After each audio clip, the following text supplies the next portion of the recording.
ഒരു ലാപ്ടോപ്പിൻ്റെ ഉള്ളിൽ എങ്ങനെയാണെന്ന് അറിയാൻ ശ്രമിച്ചിട്ടുണ്ടോ? എന്നാൽ ഇന്നത്തെ വീഡിയോ അതിനെ ബേസ് ചെയ്താണ്. ഇത് ഞാൻ യൂസ് ചെയ്തുകൊണ്ടിരുന്ന MSIയുടെ ഒരു ലാപ്ടോപ്പാണ്. MSI Bravo 50 എന്നുള്ള സീരീസാണ്. കുറേ കാലം ഇതിന് കുറേ ഇഷ്യൂസൊക്കെ ഉണ്ടായിരുന്നു, ബട്ട് സ്റ്റിൽ അത് സോഫ്റ്റ്വെയർ അപ്ഡേറ്റ്സും ഒക്കെ ആയിട്ട് റെഡി ആയിട്ടുണ്ടായിരുന്നു.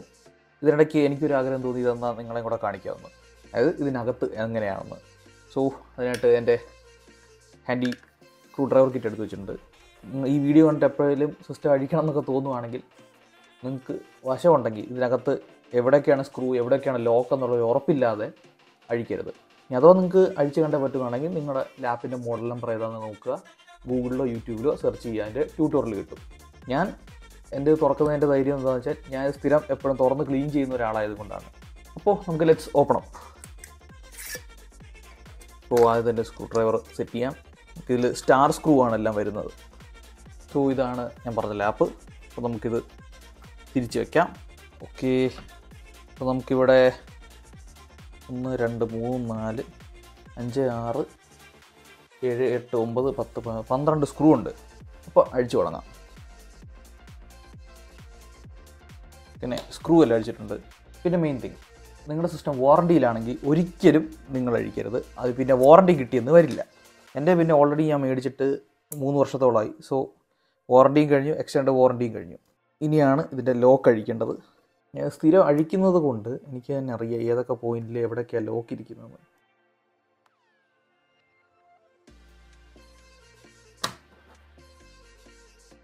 ഇതിനിടയിൽ കൂടെ ഒരു കാര്യം വിട്ടുപോയി, ഒരു സ്ക്രൂ അഴിക്കാൻ വിട്ടുപോയി. അത് ടേക്ക് കെയർ ചെയ്യുക. ഇങ്ങനെ അഴിക്കുന്നുണ്ടെങ്കിൽ കൃത്യ സ്ക്രൂ അഴിച്ചു എന്ന് ഉറപ്പ് വരുത്തിയതിന് ശേഷം മാത്രം പൊക്കുക, ഇല്ലെങ്കിൽ ബോഡി പൊട്ടിപ്പോവും.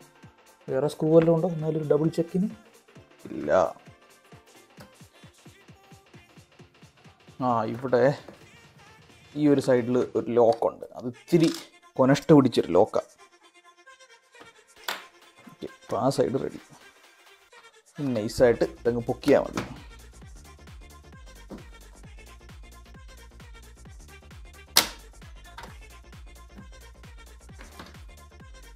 ഇവിടെ 2 ലോക്ക് കൂടെ ഉണ്ട്. അങ്ങനെ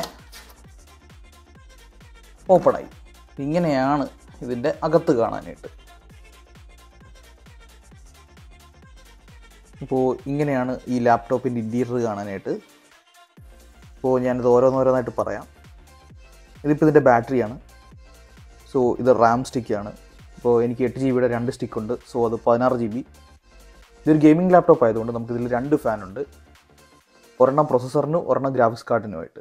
ഇതെല്ലാം അതിൻ്റെ കൂളിംഗ് പൈപ്പാണ്. ഈ കൂളിംഗ് പൈപ്പിനടിയിൽ തന്നെ ഇതുപോലെ ബ്ലോക്കുകളുണ്ട്. ഈ ബ്ലോക്ക് വഴിയാണ് ഹീറ്റ് ഈ കൂളിംഗ് പൈപ്പിലേക്ക് ട്രാൻസ്ഫർ ആകുന്നു. എന്നാൽ ഈ ഫാൻ കറങ്ങി അത് തണുപ്പിക്കുന്നു. ഇതിനകത്ത് ഈ കൂളിംഗ് പൈപ്പിനുള്ളിൽ ഒരു ജെല്ലുണ്ട്. ആ ജെല്ലാണ് ഇതിനെ തണുപ്പിക്കുന്നത്. പിന്നെ റാം സ്റ്റിക്ക് നമ്മൾ പറഞ്ഞിരുന്നു. പിന്നെ അതുപോലെ തന്നെ അതിൻ്റെ സ്പീക്കറുണ്ട് 2 സൈഡിലും, ഇതും. പിന്നെ ഇതാണ് വൈഫൈ കാർഡ്. ഇതാണ് സിസ്റ്റത്തിന് വൈഫൈ കേപ്പബിലിറ്റി കൊടുക്കുന്നത്. മാത്രമല്ല ഇതാണ് ഇതിൻ്റെ SSD. ഇത് കണക്ട് ചെയ്യുന്നത് ഈ പോർട്ട് വഴിയാണ്. NVMe സ്ലോട്ടുണ്ട്, ഒരു എക്സ്ട്രാ സ്ലോട്ടും ഉണ്ട്. എക്സ്ട്രാ എനിക്കൊരു SSD ആഡ് ചെയ്യണമെങ്കിൽ. ഇനി ഇടയിൽ കൂടെ ഈ പോകുന്ന വയറ് ഇതിൻ്റെ ആൻറ്റിനയുടെ വയറാണ്.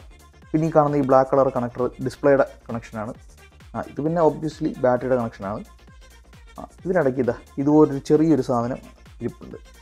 ഇതാണ് CMOS ബാറ്ററി. ഈ CMOS ബാറ്ററിയാണ് സിസ്റ്റം ഷട്ട് ഡൗൺ ചെയ്ത് കഴിഞ്ഞിട്ട് ഇതിൻ്റെ ക്ലോക്കിൻ്റെ ടൈം കീപ്പിങ്, ഡേറ്റിൻ്റെ കാര്യങ്ങളെല്ലാം തീരുമാനിക്കുന്നത്. എന്താണെങ്കിലും ഇൻറ്റീരിയർ കണ്ട സ്ഥിതിക്ക് ഇനി ഇത് അടച്ചേക്കാം.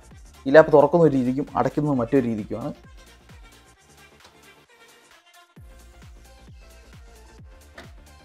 Okay, and that's done.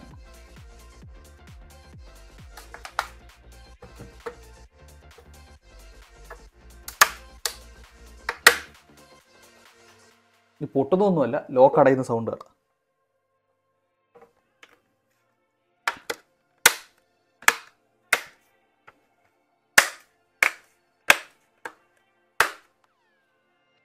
ലോക്കിൽ അടഞ്ഞിട്ടുണ്ട്. ഇനി സ്ക്രൂ ഇടാം.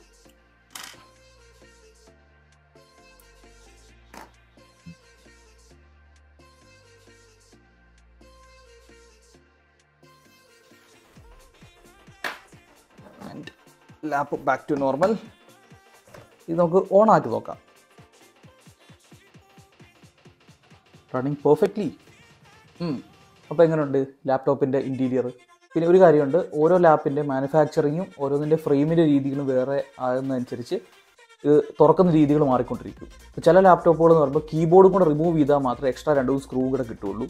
പിന്നെ വാറണ്ടിയുള്ള സിസ്റ്റം ആണെങ്കിൽ മാക്സിമം തുറക്കാതിരിക്കുക, സർവീസ് സെൻറ്ററിൽ കൊണ്ട് മാത്രം ഓപ്പൺ ആക്കുക. ഇത് പിന്നെ ഞാൻ സ്ഥിരം ക്ലീൻ ചെയ്യാൻ തുറക്കുന്നതുകൊണ്ട് ഞാനത് ധൈര്യപൂർവ്വം തുറക്കുന്നതേ ഉള്ളൂ.